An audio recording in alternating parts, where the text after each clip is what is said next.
విజయవాడ పశ్చిమ నియోజకవర్గాన్ని అన్ని విధాల అభివృద్ది చేసేందుకు కృషి చేస్తానని బీజేపీ అభ్యర్థి సుజనా చౌదరి హామీ ఇచ్చారు. ఆర్యవయసులకు అండగా ఉంటూ వారి వ్యాపారాలు అభ్యున్నతి సాధించేందుకు సహకరిస్తానని అన్నారు. విజయవాడ పశ్చిమ నియోజకవర్గంలోని ఆర్యవయసులతో ఎన్డీఏ కూటమి అభ్యర్థులు ఆత్మీయ సమావేశం నిర్వహించారు. అనంతరం మీడియాతో మాట్లాడుతూ విజయవాడ ప్రాంతం రాజకీయాలకు వ్యాపారాలకు పెట్టింది పేరని మరలా అంతటి ప్రాధాన్యత తీసుకొచ్చేందుకు కృషి చేస్తానని అన్నారు. వన్ టౌన్ వీధులు చిన్నగా ఉన్నా ఇక్కడి ప్రజల మనసులు విశాలంగా ఉంటాయని చెప్పారు. ఎక్కువ మంది వ్యాపారస్తులు ఉండే ప్రాంతమని వారిని అన్ని విధాలా ప్రోత్సహించి వ్యాపార అభివృద్ధికి తోడ్పడ్డామని హామీ ఇచ్చారు. అనంతరం కేశినేని చిన్ని మాట్లాడుతూ ఆర్యవయసులకు తాము అండగా ఉంటామని, నరేంద్ర మోడీ పాలనలో వ్యాపారస్తులకు పూర్తి సహకారం ఉంటుందని అన్నారు.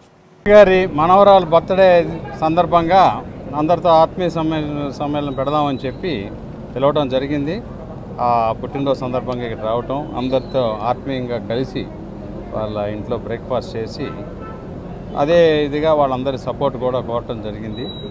వాళ్ళు అందరూ కూడా చాలా కుటుంబ సభ్యుల కంటే ఎక్కువగా వాళ్ళు అభిమానాలు తెలియపరిచారు.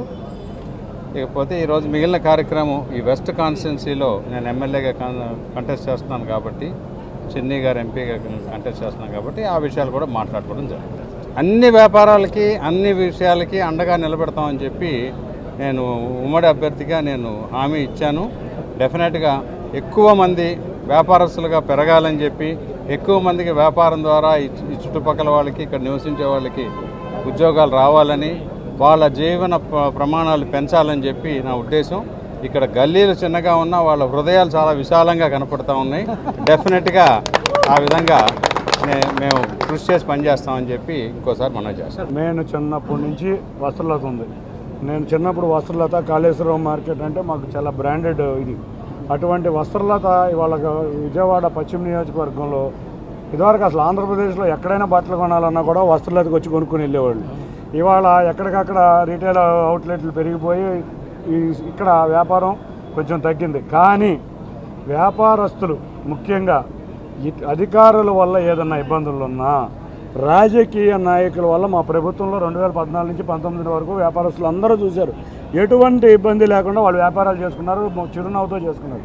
కానీ కొంతమంది వ్యాపారస్తుల సామాజిక వర్గానికి చెందిన ఒక మంత్రి ఇక్కడ వ్యాపారస్తుల్ని దోచుకుంటమే కాకుండా వ్యాపారస్తుల ఇబ్బందులు కూడా పట్టించుకోలేదు. అటువంటి వ్యక్తులకి బుద్ధి చెప్పి ఇవాళ అటువంటి వ్యాపారంలో ఇవాళ మేము ఒకటే కోరుకునేది, ఇక్కడ ఉన్న సగటు జీవన ప్రమాణాలు పెరగాలి. ఎందుకంటే స్వయం ఉపాధి కూడా ఇవ్వాలి. ఎంతోమంది కొండ ప్రాంతంలో నివసించే ప్రాంతంలో వాళ్ళకి స్వయం ఉపాధి చేయాలి. స్వయం ఉపాధి అంటే వాళ్ళ కాళ్ళ మీద వాళ్ళు నిలబడాలి. కాబట్టి అంటే చిరు వ్యాపారులనే, ఇప్పుడు పెద్ద వ్యాపారస్తులే కాదు, చిరు వ్యాపారుల సమస్యలు కూడా మేము పరిష్కరిస్తాం.